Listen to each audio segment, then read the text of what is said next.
So have a touch base of where we are. So we're on a Wednesday now, middle of the week, but of course this is Easter week as well. So certainly for me, things will change from today going into the next 3 or 4 days.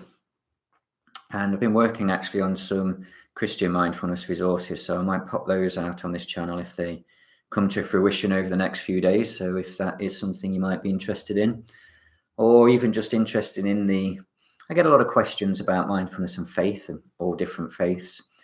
Some people very open to it, some people very suspicious, or what usually happens is somebody else within their faith sort of questions, can you really do mindfulness? And so I'm going to do a video that really talks a bit about that. I think that's an area in mindfulness that needs a lot of development for it. So I can talk a bit from my own faith perspective. Wouldn't be fair of me to talk of other faith perspectives, but the same kind of idea would be there from the arguments you can make that it is okay. In fact, it's very good to do mindfulness, even from within a faith that you might have. So again, if you've subscribed, it will ping you and let you know that there's new things on there. If it's part of your journey, have a look. If you don't want to, then of course, that's fine too. But let's begin for today.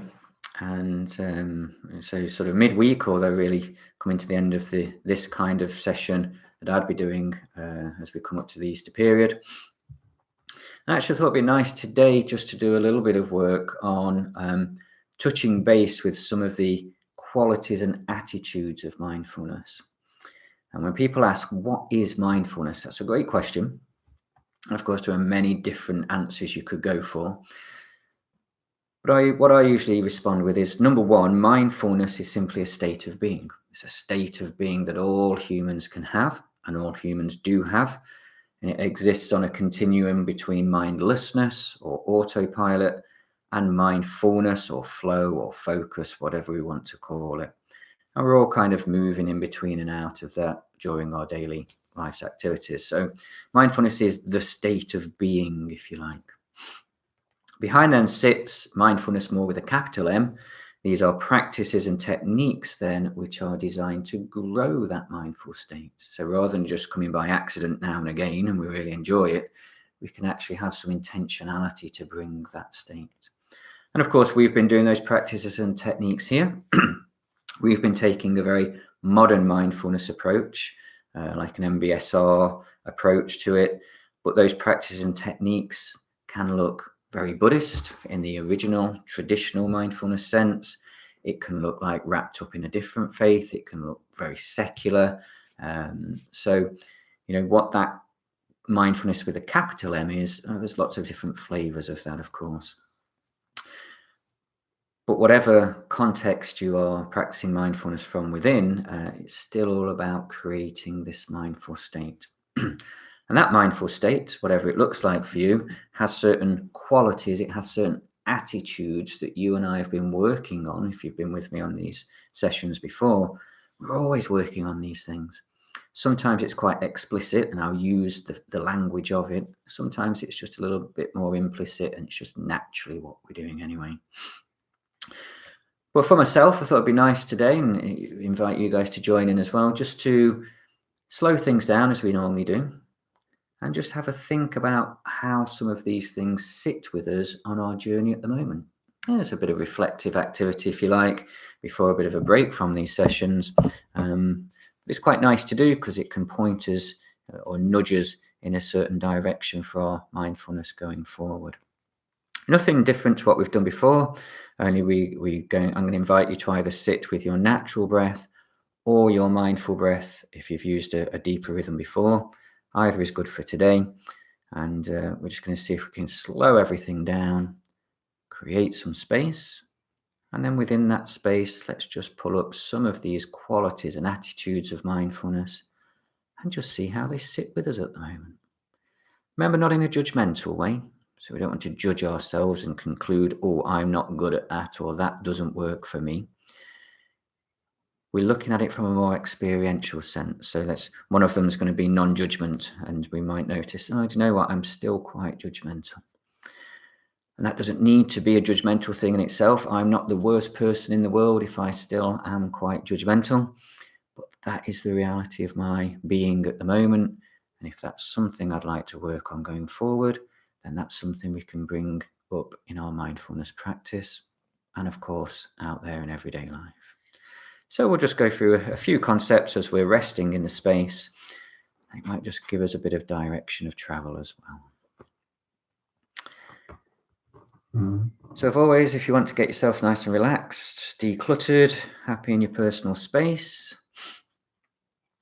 closing the eyes if you'd like to, or else keeping them open or opening them at any time. And of course, one of the most succinct answers to what is mindfulness, a sort of definition type answers, is it's about present centered awareness. We always start on that one anyway. Present centered awareness is simply what you and I have called noticing now. So let's begin with that in our usual way, noticing outside of ourselves to begin with. Let's just pause and notice whatever's going on around us for the next few moments.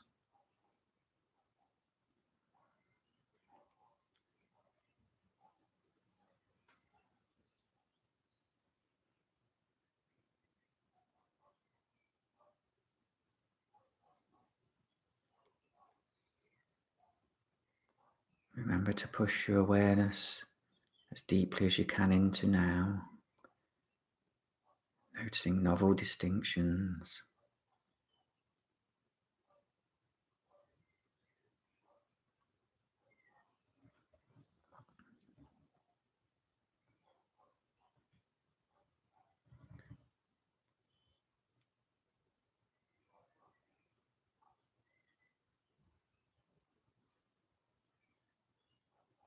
And another definition of mindfulness often includes the phrase embodied awareness, which we've been doing all along as well. That simply means, how am I right here, right now? And so we've been using bodily temperature, so we can connect with that again now, please. Can we notice the warmest part of the body and the coolest part too?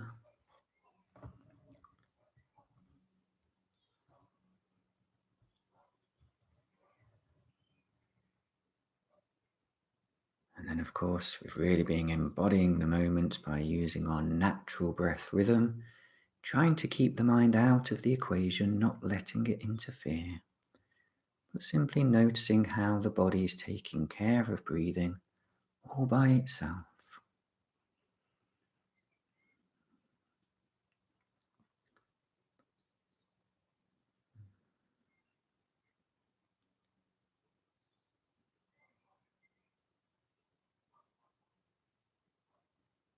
We can notice the pace of the breath and the depth of it too.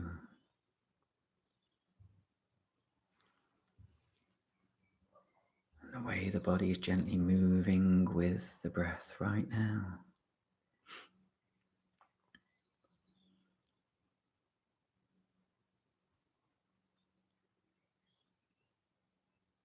Of course, one of the big features of mindfulness is about rhythms and cycles, about the concept of impermanence, that every moment is unique.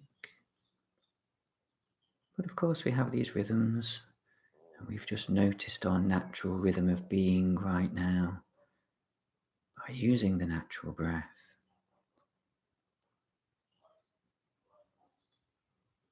And often it's nice just to sit in with that rhythm.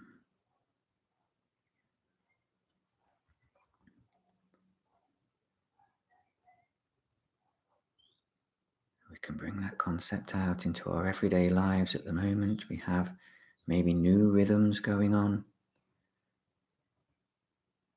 They might be there for a while yet. So how do we sit into those rhythms? It's only the mind that will want to take us away from them. Can we be at home, wherever we are, by being at home in ourselves?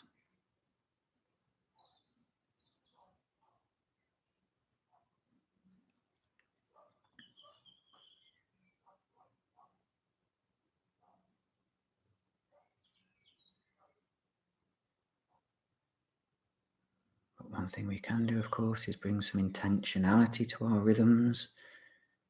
This is where we get to change the breath, bring a positive change. So you've got some options here. If you want to just sit with the natural breath, please feel free to do that. If you've used different types of breathing and other techniques you've done before and you're comfortable with those, go with those. But I do recommend the mindful breath that if you've been with me on a course you'd have done before. It's just that this rhythm is the one when biologists have been studying the mindful state. This is the rhythm that cultivates that state best. But just finding a different, more intentional rhythm of breathing than your natural one.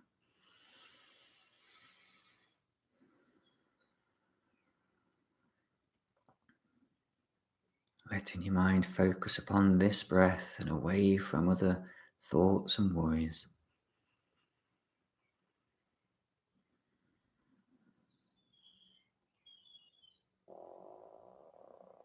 And we can notice how this breath feels for us right now, how it sounds, and how it's moving the body.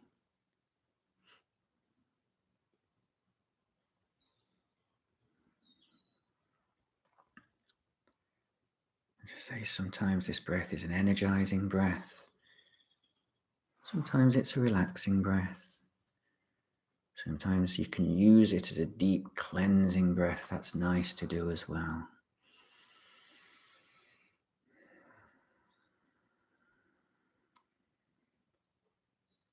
But in noticing the breath and noticing how it moves the body, we're still working on that embodied awareness. We're going to stay there for a moment and just try to release any tension before we move a little bit more into the mind and into some of these concepts.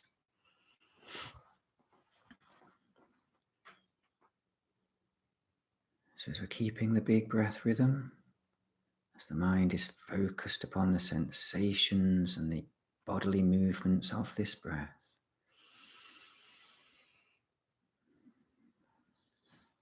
we can also use this rhythm to notice the lower half of the body. See if any part of the lower half is moving with the big breath. Certainly I can feel the backs of my legs on the chair moving with the breath. What is it for you?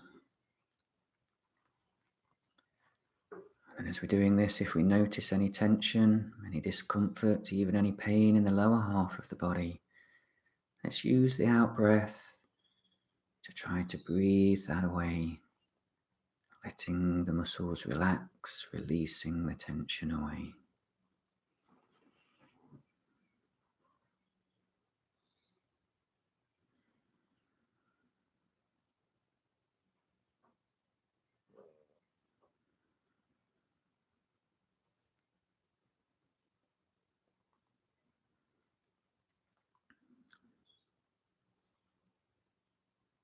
And then let's notice the upper half of the body too, doing exactly the same there.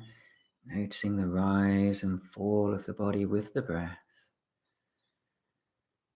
We're paying particular attention to the shoulders and the back of the neck. Let's see if we can release any tension that's already stored up from today.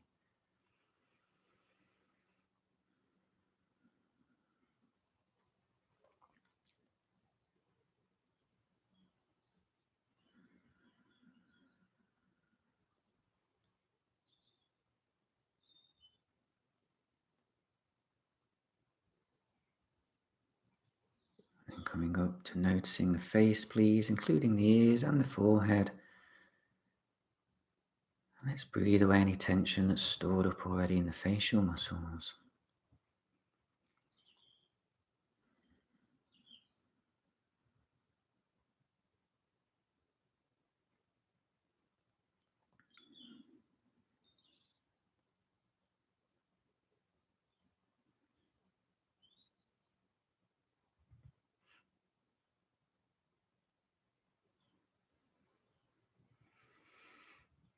And from the awareness being on the forehead, can we move it back into the mind itself, please? So we're witnessing or observing the mind. Observing in neutral, we're being compassionate.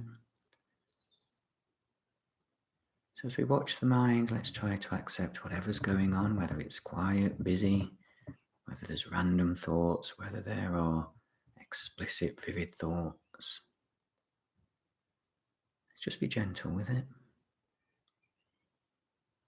But let's keep the same rhythm as we've got at the moment. The in-breath, we can notice what the mind is doing right now. We can take the out-breath to release that thought away, calming the mind for another look at it whenever you can on another in-breath.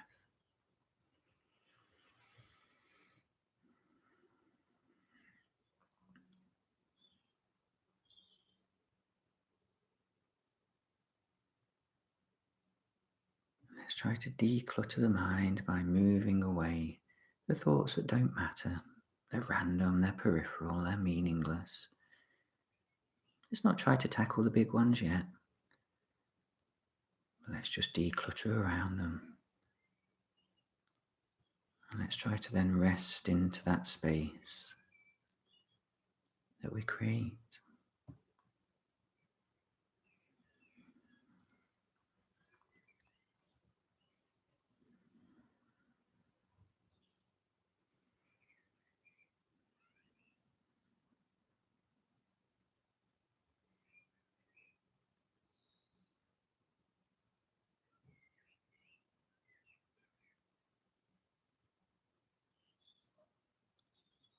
And it's in this space in the mind, you can just do a little bit of reflection on some of the other qualities and attitudes of mindfulness. The first one is about gentle curiosity. So just try to relax into this breath rhythm. Hopefully the body has released some tension. Hopefully the mind has released some thoughts.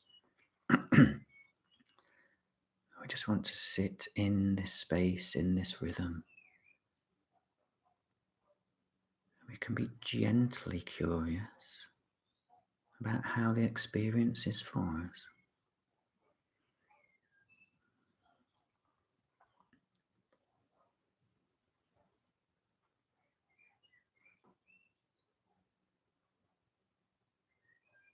As we're doing this, we can just bring to mind the concept of acceptance. How does that sit with us right now, both in accepting ourselves and other people, and even beyond that to situations and events too.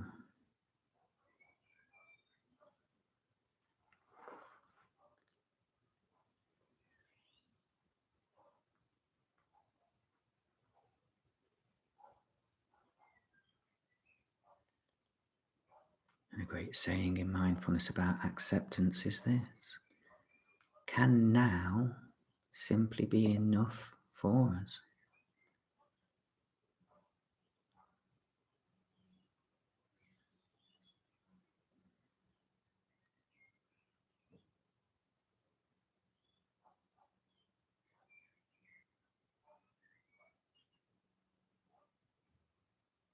Moving on to some of the other attitudes of mindfulness, can we let go of agendas and to-do lists and schedules just for now? We can pick all that back up if we need to later on.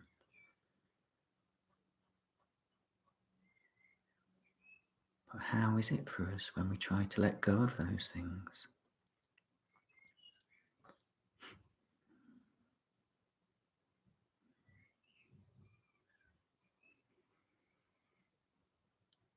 How is it for us when we try to let go of analysing things, of commenting on things, of judging things? Again, ourselves, other people, and events and situations.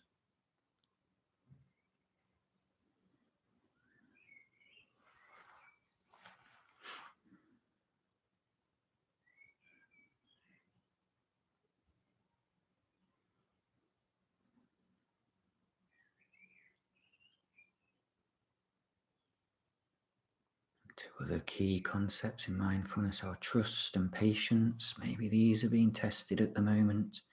at a wider level, can we find trust and patience inside ourselves?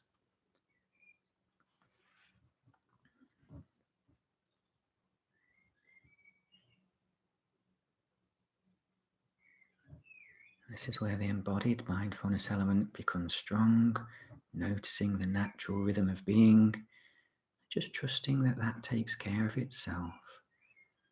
Often it's the mind that brings the doubts.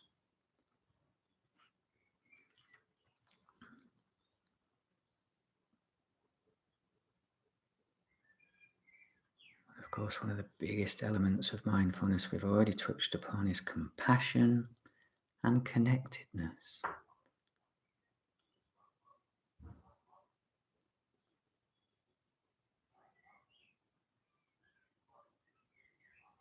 Are these things that we can grow right now? Are these things which we can express more in our everyday lives where possible?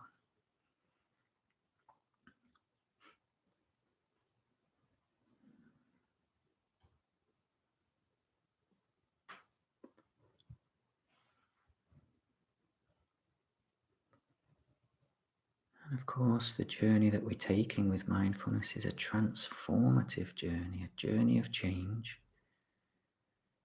But if we have a destination in mind, we can often judge ourselves whether we're closer to that or away from it. So often in mindfulness, I talk about direction of travel. What is the direction of travel you want to go in your lives? Let's not judge ourselves on that journey. Let's accept there will be bumps in the road. We will get lost. We will take 2 steps forwards and 3 steps back. When we're aware of that and we can just point ourselves back in the direction of travel we want to go in, then we can carry on treading that pathway.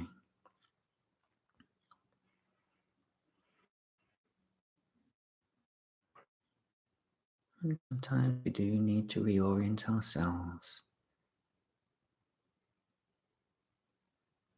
And for me at this time of year, that's why I do this just before the Easter break, just to remind myself of the direction of travel I'm going in.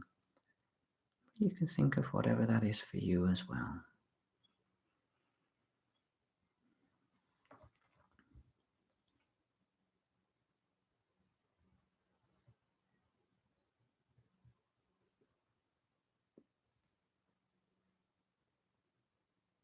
And then we can just notice the breath once more. Please, maybe you've kept the intentional rhythm you were using. Maybe the breath has gone back to its normal, shorter, shallower self. We'll accept it wherever it is now. But as always, let's find the breath again. Let's become aware of it again as we're going to use it to come out of the meditative state. We can notice again the sound, the feeling, and the movement of the body that comes with the bigger breath.